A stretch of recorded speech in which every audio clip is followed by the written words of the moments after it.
RSS headquarter में हर साल की तरह इस साल भी संघ का यौम तासीस और विजयदशमी की तकरीबात का इनेकाद अमल में आया। इस मौके पर आरएसएस चीफ मोहन भागवत ने हथियारों की पूजा की। इस मौके पर खिताब करते हुए उन्होंने मुल्क में दरअंदाजों को शहरियत के हुकूक से महरूम करने के लिए एनआरसी की वकालत की। इसके अलावा मोहन भागवत ने मुल्क में आबादी में हो रहे इजाफे को रोकने के लिए आबादी को कंट्रोल करने से मुताल्लिक मनसूबे की हिमायत की। मोहन भागवत ने जम्मू कश्मीर में हो रही टारगेट किलिंग पर तशवीश का इजहार किया। उन्होंने कहा कि कश्मीर में डर का माहौल पैदा किया जा रहा है। आरएसएस चीफ ने इस मौके पर तालिबान पर भी तनकीद की। अभी जैसे एक अचानक आ गया, वायव्य सीमा के पार तालिबान खड़ा हो गया। अब तालिबान का पूर्व चरित्र क्या है हम सब जानते हैं, और उसकी जो बातें हो रही है वो दो प्रकार की हो रही है। कभी कहता है कि अच्छे रहेंगे, कभी कहता है कि नहीं हम वही है पहले से। तो इसका एक स्पष्ट संकेत है कि हमसे सावधान रहना चाहिए।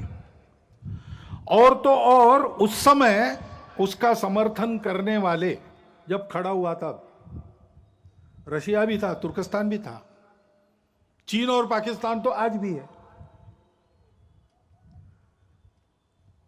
अब तालिबान बदला भी होगा, पाकिस्तान बदला है क्या? ऐसा तो बिल्कुल नहीं है। चीन का इरादा भारत के बारे में बदला है क्या? ऐसा तो बिल्कुल नहीं है। और इसलिए यह मानते हुए भी हृदय परिवर्तन हो सकता है, बुरा से बुरा आदमी भी बदल सकता है, बातचीत से संवाद से बातें हल होती है, प्रेम से अहिंसा से मामला ठीक हो सकता है, इसको मानना चाहिए, इसके प्रयास भी जारी रखने चाहिए। लेकिन अपनी सावधानी, अपनी तैयारी को पूर्ण रखते हुए हमको सजग भी रहना चाहिए। अभी 370 हटने के बाद उनके प्रति जो डर था वो भाग गया।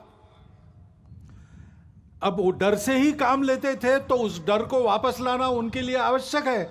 इसलिए चुन चुन कर जैसे पहले करते थे, मनोबल गिराने के लिए टारगेटेड वायलेंस, लक्षित हिंसा वो कर रहे हैं।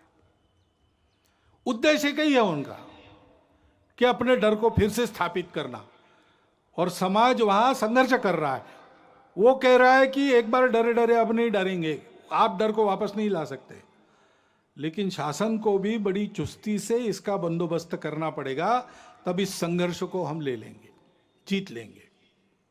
सब लोग आजकल कहते हैं, पहले इतना नहीं कहते थे, आजकल कहते हैं। वो कहते हैं ये जनसंख्या क्या क्या करेंगे, बढ़ती जा रही बढ़ती जा रही है। तो जनसंख्या नीति तो होनी चाहिए। अपने यहां विचार हुआ है, एक परिवार में 2.1 ऐसा कहा है ना, 2 बालक रहे, ऐसा विद्वानों ने मिलकर निश्चित किया, सरकार ने उसको स्वीकार किया, ये सब हुआ है। लेकिन हमको लगता है कि एक बार फिर विचार कर लेना चाहिए, क्योंकि जैसे जनसंख्या एक समस्या बन सकती है, वैसे जनसंख्या का असंतुलन भी समस्या बनती है, बन रही है देश में, दुनिया में हम देख रहे हैं, सब लोग बोल रहे हैं। यानी एक भारत का ही राज्य है, दूसरा भी भारत का ही राज्य है, उसकी पुलिस आपस में युद्ध करती है, गोलियों से लोग मारे जाते हैं। हम एक देश के वासी हैं कि क्या है? कोरोना वबा के दौरान बाहमी इमदाद और इन्हिसार का जज्बा मुस्तहकम हुआ है। मुल्क इस वबा से मुत्तहिद होकर मुकाबला कर रहा है। टीकाकारी के ऐलान के बाद हम बेहतर ताउन करें, जिससे हम कोरोना को मात देने की जानिब कदम बढ़ा सकें। नेटवर्क 18 इस मुहिम में हर कदम पर आपके साथ रहेगा। जब तक सभी महफूज नहीं, तब तक कोई महफूज नहीं होगा।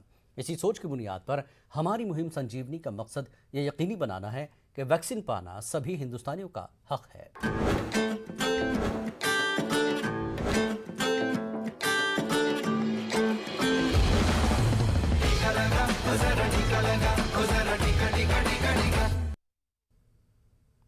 खबरनामे में फिलहाल इतना ही। आदाब।